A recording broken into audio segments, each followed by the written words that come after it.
Voter slip, digital voter slip আপনি আপনার mobile থেকে কিভাবে ডাউনলোড করবেন। হ্যাঁ বন্ধুরা, আজকের এই ভিডিওতে আমরা এমনই কিছু গুরুত্বপূর্ণ তথ্য জানব, তাই অনুরোধ রাখবো ভিডিওটি অবশ্যই প্রথম থেকে শেষ পর্যন্ত দেখবেন।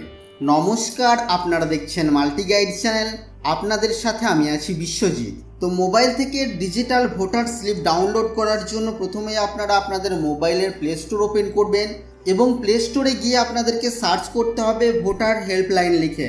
এটা লিখে সার্চ করলে পরে ভোটার হেল্পলাইন নামে একটি অ্যাপস আমাদের কাছে আসবে।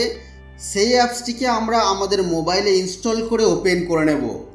প্রথমবার যখন আপনারা এটিকে ওপেন করবেন আপনাদের কাছে লগ ইন করতে বলা হবে, আপনারা স্কিপ করেও যেতে পারেন। তো অ্যাপসটি ওপেন করার পর আপনারা এই অ্যাপসের একেবারে উপরের দিকে search your name in electoral role, এখানে আপনারা ক্লিক করবেন। এখানে আপনারা এপিক নাম্বার সিলেক্ট করবেন। নিচে আপনারা আপনাদের এপিক কার্ডের নাম্বার বা ভোটার আইডি কার্ডের নাম্বারটিকে দেবেন। দেওয়ার পরে আপনারা সার্চ অপশানের উপরে ক্লিক করবেন। সার্চ অপশানের উপরে ক্লিক করার পর আপনারা আপনাদের ভোটার কার্ডের তথ্য এখানে দেখে নিতে পারবেন এবং নিচের দিকে একটি শেয়ার আর একটি ডাউনলোডের আইকন আপনারা দেখতে পাবেন। এই ডাউনলোড আইকনের উপরে এবার আপনারা ক্লিক করবেন। ডাউনলোড আইকনের উপরে ক্লিক করার সাথে সাথে আপনাদের কাছে এই ধরনের মেসেজ শো করবে, your photo voter slip has been successfully saved in the, এখানে লোকেশন শো করছে এবং বলা হচ্ছে you can carry the print out and present it at the polling station. তো আপনারা এই ভোটার স্লিপটিকে প্রিন্ট করে নিয়ে আপনাদের পোলিং স্টেশনে বা ভোট গ্রহণ কেন্দ্রে গিয়ে ভোট দান করতে পারবেন।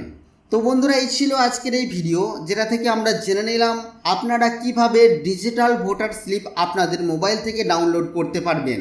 আশা করছি বন্ধুরা আজকের এই ভিডিও আপনাদের কাছে তথ্যমূলক। ভিডিওটি ভালো লাগলে অবশ্যই লাইক করবেন, শেয়ার করে আপনার সকল বন্ধুদেরকে জানতে সাহায্য করবেন।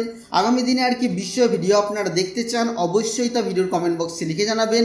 আর চ্যানেলে নতুন হলে চ্যানেলটিকে সাবস্ক্রাইব করে পাশে থাকা বেল আইকনে অবশ্যই ক্লিক করবেন। ফিরে আসবো আবারও কোনো নতুন ভিডিও নিয়ে আপনাদের সাথে। ততক্ষণের জন্য আপনারা সকলেই খুব ভালো থাকবেন, সুস্থ থাকবেন।